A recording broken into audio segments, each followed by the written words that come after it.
E a gente fala mais de trânsito, mas pensando na prevenção, também falando um pouco das consequências do trânsito em meio ao Maio Amarelo, que é um mês dedicado mesmo a essa conscientização para a segurança viária.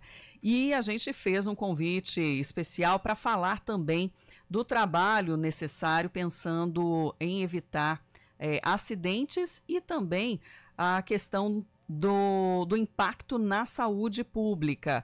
O médico especialista em trauma do Hospital das Clínicas da Unicamp, Gustavo Pereira Fraga, já está em contato com a gente. Seja bem-vindo, doutor Gustavo.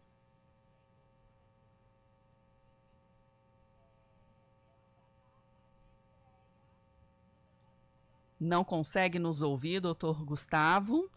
Vamos tentar fazer aqui, retomar a ligação com ele, para poder explicar um pouco, né? Ele que está ali no dia a dia do atendimento, né, desses pacientes que chegam dos diferentes tipos de acidentes em toda a nossa região e de como é o trato também, né? De encarar esse atendimento que pode durar períodos longos, se houver a necessidade, por exemplo, de uma internação, ou depois disso até do tratamento dado a esses pacientes, né, no pós-trauma, né, de um acidente de trânsito. Envolve sempre muitos profissionais, de não só ali da atenção de urgência e emergência, mas daqueles ortopedistas, né, também neurologistas, para que possam sim garantir o bem-estar desse paciente pós ou num caso, né, de uma operação ou de um trauma maior diante dos acidentes de trânsito. Nós vamos tentar ligar para o doutor Gustavo. Ele estava tentando conectar aqui na nossa plataforma, né, de streaming, para que os nossos internautas que acompanham também o YouTube da CBN pudessem ver, né, nos acompanhar, nos ouvir, mas enquanto isso a gente tenta então restabelecer essa conexão com o Gustavo Pereira Fraga, que é o médico especialista em trauma do Hospital das Clínicas da Unicamp, trazendo também o perfil, né, desse público que chega para o atendimento. Já há indicadores disponibilizados pelos órgãos de segurança viária, trazendo, né, a maior quantidade de acidentes dentro das cidades, mas a maior gravidade dos acidentes nas rodovias. A maioria dos acidentes provocados por homens. Tem aquela, né, discussão, a mulher não está muito preparada, mas os homens é que acabam provocando mais acidentes, né? Existe aí esse mito de que as mulheres não estão atentas no trânsito, mas elas acabam conseguindo, viu? Pelo menos nas estatísticas aí indicar que elas têm um trânsito, conseguem manter um trânsito mais seguro.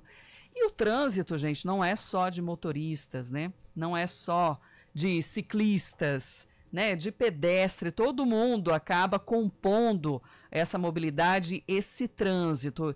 E até pensando nisso, né? Todos estão diretamente ligados em algum momento ao trânsito, que eu quero questionar o doutor Gustavo. Acidentes, eles podem ser evitados, doutor? Bom dia. Bom dia, Sandra, bom dia, ouvintes da CBN. Sem dúvidas, quase a totalidade dos eventos, né, chamada aí também de acidentes, popularmente, que a gente usa no trânsito, eles podem ser evitados. Então, se a pessoa tiver um comportamento responsável, respeitando as leis do trânsito, todas elas, ele pode evitar que aconteçam esses sinistros, e isso é muito importante para a gente reduzir os danos, né, para as pessoas que acabam se envolvendo, seja no automóvel, motocicleta, o próprio pedestre. Então, tem maneiras de nós atuarmos para reduzir os números que são assustadores no Brasil.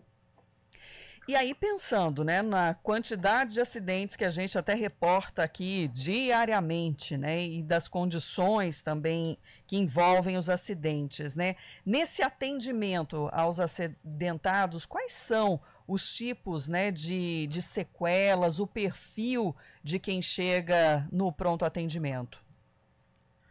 Então, varia muito, né, de um caso para outro, porque depende do mecanismo do traumatismo, né, se o indivíduo sofreu uma colisão dentro de um automóvel, ou se é um motociclista, que ele está muito mais exposto às lesões, porque ele não tem o corpo dele protegido, ou o pedestre, né, vítima de um atropelamento, então você pode ter lesões nos diferentes segmentos corpóreos, né.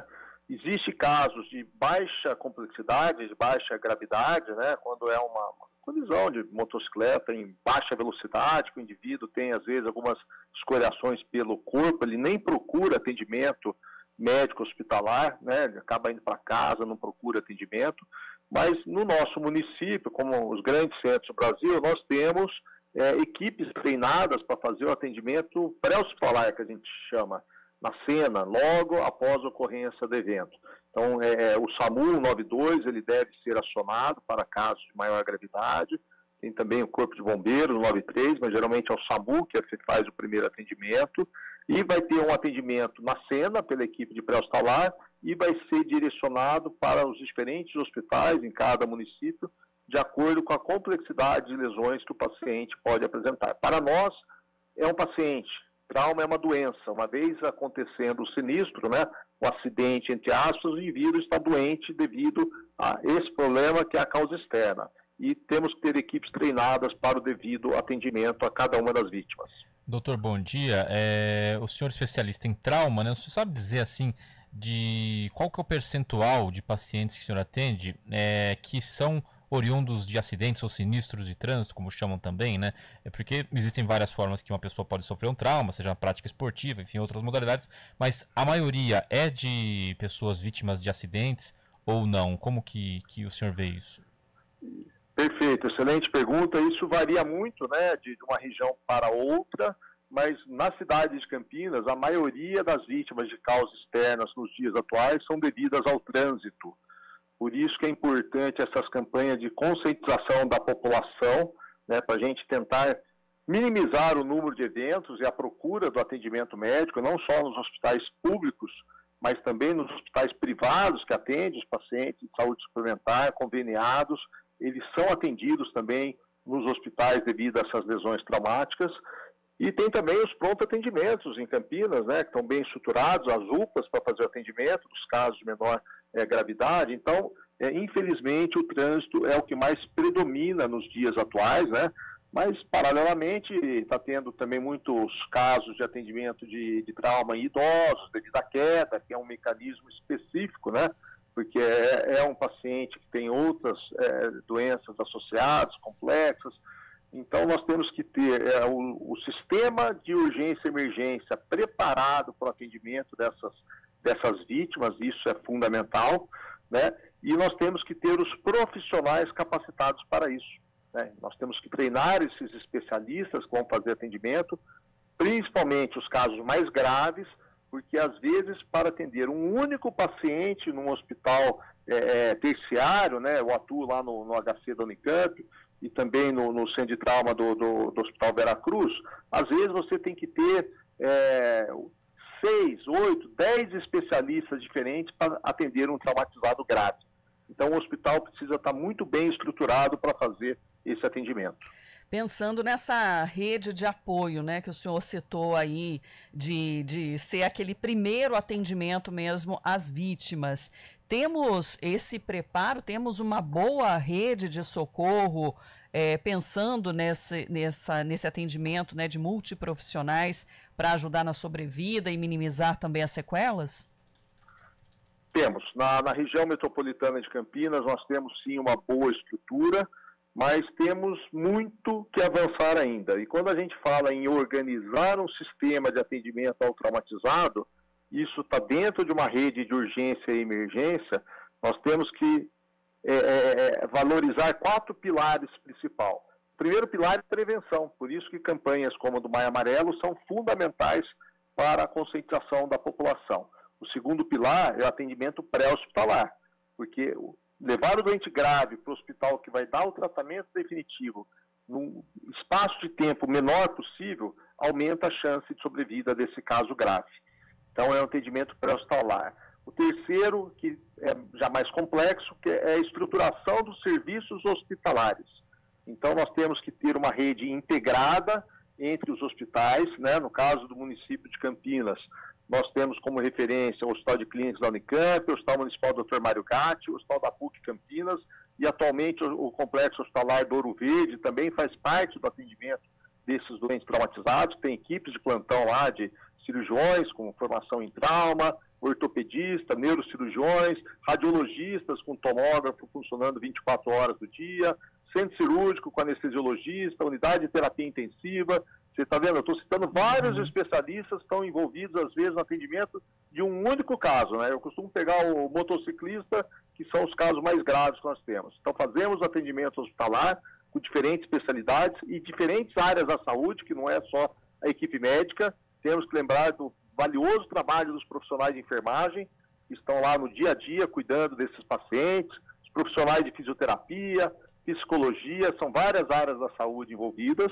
E depois é importante também, no quarto pilar, que seria a reabilitação das vítimas. Sim. Porque você imagina um jovem desse, né, tá trabalhando, né, às vezes delivery aí de alimentos, tal, tem uma queda, tem uma lesão de medula e vai ficar com uma sequela definitiva, às vezes, em cima de uma cadeira de roda com 20 anos de idade o resto de sua vida.